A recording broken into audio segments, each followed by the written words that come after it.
पूर्णिया विधानसभा पूर्णिया जिले की सबसे अहम सीट है, जहां मुसलमानों की आबादी करीब 35% है। ये इलाका पिछले 5 चुनाव से बीजेपी का गढ़ रहा है। राजकिशोर केसरी, किरण केसरी और उसके बाद 2015-20 में विजय कुमार खेमका ने जीत हासिल की। यहां मुस्लिम यादव गठजोड़ का मुकाबला हिंदू एकता के नारे से होना है और यही पूर्णिया की कहानी है। पूर्णिया का इतिहास वैदिक काल से जुड़ा है। यह इलाका कभी मिथिला का हिस्सा रहा। मुगलों के जमाने में बंगाल सूबे में शामिल रहा। ईस्ट इंडिया कंपनी ने 1770 में पूर्णिया को जिले का दर्जा दे दिया। यहां के लोगों ने आजादी की लड़ाई में भी बढ़ चढ़कर हिस्सा लिया। सीमांचल से बहने वाली नदियां इस इलाके की जमीन को उपजाऊ बनाती हैं और इसीलिए ये इलाका हमेशा कृषि प्रधान रहा। लेकिन बदलते दौर में पूर्णिया ने हेल्थ सेक्टर में भी बड़ा नाम किया है।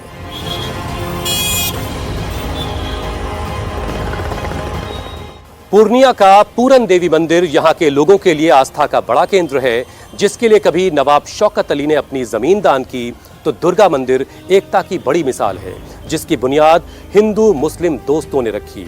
जहां जमालुल हक बंदगी जैसे सूफियों की दरगाहों पर बड़ा जमावड़ा लगता है, जहां हिंदू मुस्लिम में कोई भेद नहीं होता, जहां पूर्णिया और देश के लिए दुआएं मांगी जाती हैं। कोई चारा नहीं दुआ के सिवा और कोई सुनता नहीं खुदा के सिवा। कहते हैं बिहार की पॉलिटिक्स समझने के लिए सीमांचल को समझना जरूरी है और इसी सीमांचल की सियासत का दिल है पूर्णिया। सीमांचल का पूर्णिया पिछले 25 साल से बीजेपी का अभेद किला बना हुआ है और इसी किले को भेदने के लिए कांग्रेस ने इस बार अपनी ताकत झोंक दी है।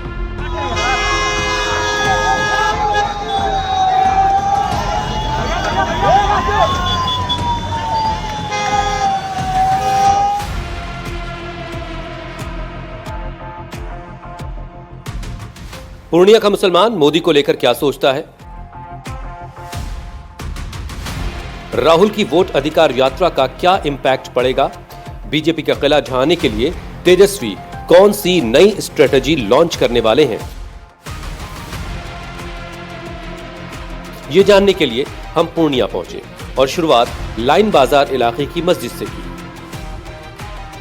हम इस वक्त पूर्णिया विधानसभा के शहर के लाइन बाजार इलाके में है। ये छोटी मस्जिद है मेरी दाहिनी तरफ और बस जोहर की नमाज खत्म हुई है और जो नमाजी हैं वो इस वक्त बाहर आए हैं। ज़रा इनसे बात करते हैं कि इस बार जब इलेक्शन में जाएंगे तो क्या इनके मुद्दे रहने वाले हैं और जो मौजूदा विधायक हैं 2 बार के विजय कुमार खेमका साहब, उन्होंने कैसा काम किया इलाके के लिए, शहर के लिए। सर, नाम क्या हुआ आपका? Doctor MS Ansari. MS Ansari. Ansari साहब, आप मेडिसिन वाले डॉक्टर? जी हाँ, डेंटल। तो पूर्णिया तो बहुत बड़ा हब है एक तरह से, बहुत बड़ा, दूर दूर से लोग इलाज के लिए आते हैं। जी हाँ। कैसा काम धाम कैसा चल रहा है? ठीक चल रहा है। ठीक ठाक चल रहा है। अच्छा, ये अभी बड़ी ज़बरदस्त रैली गुजरी है आपके इलाकों से भी, राहुल गांधी और तेजस्वी यादव, उसका कैसा असर है? बहुत अच्छा हो रही है वोट चोरी? नहीं, बहुत अच्छा रहे। हाँ, वोट तो चोरी हो ही रही है। अच्छा, वोट अगर चोरी नहीं तो इतना बड़ा नेता क्यों घूम रहे हैं तब? अच्छा, वोट चोरी अगर नहीं हो रही है, लोग परेशान है ना। जब से मोदी जी आए हर चीज़ में परेशानी है। कभी लॉकडाउन होता है, तो कभी नोटबंदी होता है, कभी GST होता है, तो कभी क्या कहता है सर्वे हो रहा है, तो अभी देखिए SR हुआ, तो अभी देखिए सब आंगनबाड़ी में लोग परेशान है। जहाँ हम खड़े जमीन कागज इलाका पूरा मुसलमानों का है। हाँ, करीब। यहाँ बिजली, सड़क, पानी सब कैसा है? पानी, बिजली क्या, पानी तो कोई नहीं, एक भी पूर्णिया में एक भी नाली सही नहीं है। नाली जो बना है पूर्णिया में, कोई नाली हमको दिखा दे कि एक नाली सही है, बता दे। बगल में भी नाली है, देख लीजिए। तो अभी जब वोट करने जाएंगे तो कैसे तय होगा कि कौन बेहतर है आपके लिए? जो बढ़िया काम करेगा उसको देंगे। खेमका साहब ने कैसा काम किया? वो तो ऐसा काम किया कोई काम ही नहीं दिखाई पड़ता है खेमका साहब का। अच्छा, 2 बार आपने खेमका साहब को चुना इस शहर से, इस विधानसभा से, पूर्णिया से। कैसा काम किया उन्होंने आप लोगों को? खेमका साहब तो कभी यहाँ इस इलाके में मुलाकात भी होना मुश्किल है। अच्छा, वो तो जानबूझ करके इस क्षेत्र को नेगलेक्ट करके चलते हैं, वो कभी मानते ही नहीं। हाँ, वोट मांगने भी नहीं आते हैं कभी। 2 बार वो आपके वोट की जरूरत नहीं, हमारी वोट की उनको कोई ज़रूरत नहीं। तो फिर आपका वोट कैसे ये तय करेगा कि आपका कोई चुना हुआ आदमी जो विधानसभा तक पहुँचे? ये तो बहुत मुश्किल है। अब तो ये राहुल गांधी जी जो तरीका बताया है, जिस तरीके से वोट को चोरी किया जा रहा है, इस पे तो बहुत मुश्किल है। हम लोग बहुत मेहनत करते हैं कि कोई ढंग का आदमी, मुखलिस आदमी चुन के आवे और हमारा इलाका का, हमारा क्षेत्र का विकास करे। नाला है, पानी है, सड़क है, बिजली है, स्वास्थ्य है। उम्मीदवार आ गया आपके बीच में तो कैसा रहेगा आपके? अवैसी साहब का उम्मीदवार तो ठीक रहेगा, लेकिन हम लोग गठबंधन को वोट देंगे। चाचा क्या नाम है आपका? मोहम्मद जलालुद्दीन। थोड़ा सा जोर से बोलिएगा। चाचा। मोहम्मद जलालुद्दीन। जलालुद्दीन साहब, आपने तो अच्छी खासी उम्र यहाँ गुजारी है जी। पूर्णिया आपका जो है शहर कितना बेहतर होता देख रहे हैं आप? बेहतर क्या होगा, यहाँ कभी जो है नेता आते ही नहीं है। नेता आवेंगे तो ना देखेगा कि आप भाई लोग डबल इंजन की सरकार चला रहे हैं, ये डबल इंजन कुछ बढ़ा रहा है कि वो नहीं? देखिए, पूर्णिया को? डबल इंजन सिर्फ वो एक बात है, एक जुमला है कहिए इसको, अच्छा। और कुछ नहीं है। वरना आप बोलते हैं ना, आदमी आवेंगे, प्रतिनिधि आवेंगे, देखेंगे कि कहाँ कमी है, कहाँ अच्छा है, कहाँ बुरा है, तब तो डेवलप होगा।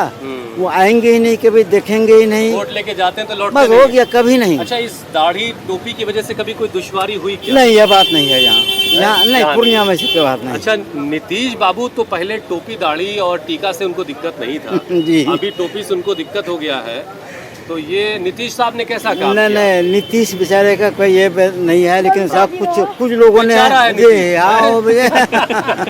ये एक प्रशांत किशोर साहब हैं, बड़ी नौजवानों की बातें कर रहे हैं, कह रहे हैं कि अब तक आप किसी और के बच्चे को जिताते रहे, अब अपने बच्चों की खातिर वोट की। कैसे लग रहे हैं प्रशांत किशोर? नहीं, पर्सन के काम को उसको और भरोसा नहीं। वो तो एक मैंने जुमला करके वो अपना वोट जमाना चाहता है, लेकिन नहीं होगा, और उसका नहीं होगा। की पतंग का क्या हाल है?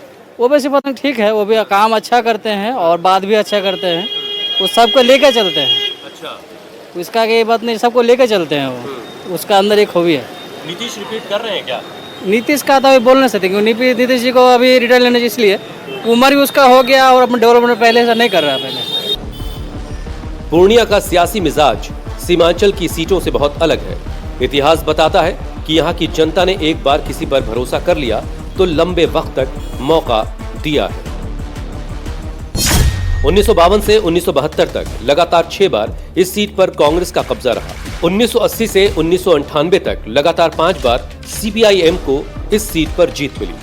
उपचुनाव मिलाकर 2000 से लेकर 2020 तक बीजेपी लगातार 7 बार ये सीट जीत चुकी है। पूर्णिया शहर हिंदू मुस्लिम एकता की बड़ी मिसाल रहा है, लेकिन अब सियासत ने हिंदू मुसलमान के बीच दूरी पैदा कर दी है। वोट की सियासत यहां रंग और पहनावा देखने लगी है। ये पूरन देवी मंदिर है और पूर्णिया नाम की एक कहानी इस मंदिर से जुड़ती है। कहा जाता है कि पूर्णिया शब्द की जो पैदाइश है वो इसी नाम से हुई है, यानी पूर्णिया नाम इसी मंदिर की वजह से पड़ा है। एक कहानी ये है, कहा जाता है कि ये पूरा इलाका कभी एक घना जंगल था, यानी पूर्ण अरण्य, और उसी से बनते बिगड़ते ये पूर्णिया हो गया। एक और कहानी है, इस इलाके में मखाने की जबरदस्त खेती होती है और मखाने के पत्ते को पुरैन कहा जाता है, और ऐसा माना जाता है कि यही पुरैन वक्त के साथ बनते बिगड़ते पूर्णिया हो गया। अब कहानी जो भी आप सच माने, लेकिन इन तीनों कहानियों का जिक्र मिलता है। लेकिन इन सबसे बड़ी बात जो है कि ये मंदिर पूर्णिया के लोगों के लिए और इस पूरे इलाके में एक बड़ी आस्था का केंद्र है। और एक और बड़ी अहम बात यहाँ के बारे में बतानी बड़ी जरूरी है कि एक बड़ा दान नवाब शौकत अली ने इस मंदिर को किया था। पूर्णिया सीट पर 30% मुसलमान, 15% सवर्ण, 35% ओबीसी और 15% दलित वोटर हैं। मुसलमानों का ज्यादातर वोट राहुल गांधी के फेवर में जाता है। सवर्णों के बीच मोदी फेवरेट रहते हैं, इसलिए माना जा रहा है कि जिसने पिछड़ा साध लिया, पूर्णिया से पटना का रास्ता तय कर लिया। पूर्णिया इस बार भी बीजेपी और कांग्रेस के बीच सियासी जंग का अखाड़ा बनेगा, ये तय है। लेकिन कुछ लोगों को लगता है कि इस बार ओवैसी और पीके की मौजूदगी नए सियासी समीकरण तैयार कर सकती है। खेमका साहब को जानते हो? कौन है? नहीं, उसको नहीं जानते। अरे विधायक है भाई तुम्हारे। हम नहीं जानते हैं। कैसे होगा इस बार फैसला, कौन चुना जाएगा भाई? पब्लिक जिधर जिधर अरे तुम अपनी बात करो, पब्लिक को छोड़ो यार। हम तो अभी डिसाइड नहीं किए हैं। अभी नहीं कर पाए? नहीं, अभी नहीं किए ओवैसी कैसे लगते हैं? अच्छा बताओ। हैं। ओवैसी सब अपने अपने जगह में ठीक है। अच्छा। वो भी हक की बात कभी कभी करते हैं। कभी कभी करते जी। हैं। ओवैसी साहब कभी कभी हक की बात करते हैं, नजमुल हक के मुताबिक। तो नजमुल, ये प्रशांत किशोर कैसे हैं यार? वो सब हम लोग को मालूम नहीं। मालूम नहीं। नहीं और वो राहुल तेजस्वी का वो तो बीजेपी का बी टीम है। प्रशांत किशोर, अच्छा प्रशांत किशोर का हमको सब कुछ मालूम है उसका बारे में। उसको बीजेपी का वो बी टीम है प्रशांत किशोर अच्छा जी। जी। और ओवैसी, वो वैसी ठीक है। उनके लिए भी तो लोग कहते हैं ऐसा ही। वो तो सब बेबुनियाद आरोप है वो सब। बीजेपी का जो विधायक है विजय खनकर, हाँ, खेमका साहब। खेमका साहब, उसको एक बुढ़ापा भी आदमी नहीं पहचान पाता कि ये विधायक है यहाँ का। लोगों से कोई connect नहीं नहीं नहीं किसी को जानकारी नहीं। मैं कभी 10 साल में पैर रखने आया ही नहीं चिमनी बाजार क्षेत्र में। अच्छा, बाकी पूर्णिया में आता है कि नहीं पता नहीं, लेकिन लोग कहते हैं मुसलमान लोग बीजेपी को वोट नहीं देते तो काहे को आएंगे भाई? जी वो बात सही है। हाँ।